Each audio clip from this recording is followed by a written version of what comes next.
getting everything out of your head. It's carrying a notebook, having the tools that you need with you all the time, because you don't want to rely on your head to remember what you need to remember when you need to remember it. So you start out by getting the habit of always being ready to collect information wherever you are. Another tool that the collecting habit uses is the inbox. Once you collect all your information, you put it in your inbox. Now, everyone has an inbox, I realized. You also have an inbox. My first inbox was my entire apartment. So when I walked into my apartment, I had papers everywhere, on the fridge, on the door.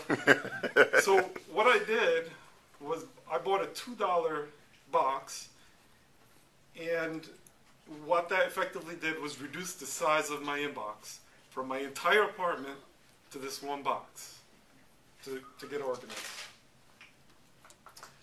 Habit number 2 is process. Once everything's in the inbox, now you have to process. The way you do that is you ask yourself 2 questions. You take something out of the box and you say, what is it? Once you determine what this is, you ask yourself a second question. What do I do with it? Or what action do I take next? So what is it and what do I do? There are some things in your box that are multi-step tasks. Those are projects. For example, if I wrote on my little book, learn to dance, put it in my inbox and pulled it out, that's a project because I can't just learn to dance. I need to find a school. I need to decide what I want to learn. And whenever you have a project, you need to ask yourself another question. The question is, what is the successful outcome of this project? So if I want to learn how to dance, the reason for learning how to dance may be, in my case, to dance at my daughter's wedding. The third habit is plan. Okay? Planning is a way of taking unstructured, moment-to-moment workflow and shaping it into an optimal structure. And one way to do this is to select your most important tasks.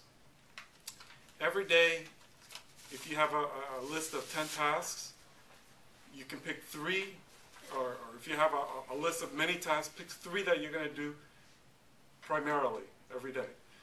Right? So if you do 10, just pick 3 that you're definitely going to do first thing in the morning. That invokes the 80-20 rule and helps you achieve your goal quicker. One of those 3 tasks should be associated with one of your long-term goals. Now, the do habit, the last habit, the do habit, is the key habit. Okay? Do one task at a time. When you do something, do one task at a time without any distractions. It's called single tasking. Single tasking together with focus is the key to execution. Do not try to multitask. Saving time by multitasking is a myth. I heard once that multitasking is really continuous partial attention. Do single tasking instead. And don't let yourself get interrupted. There was a study by a university in California where they studied office workers getting interrupted. And they found out that office workers, when they do get interrupted, it takes them 25 minutes to get back into the flow of the task that they were doing before. Multitasking, they found out, also causes stress.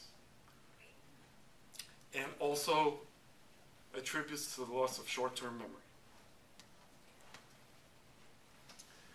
Now, I've introduced you to several of the habits that I use to help me remember things.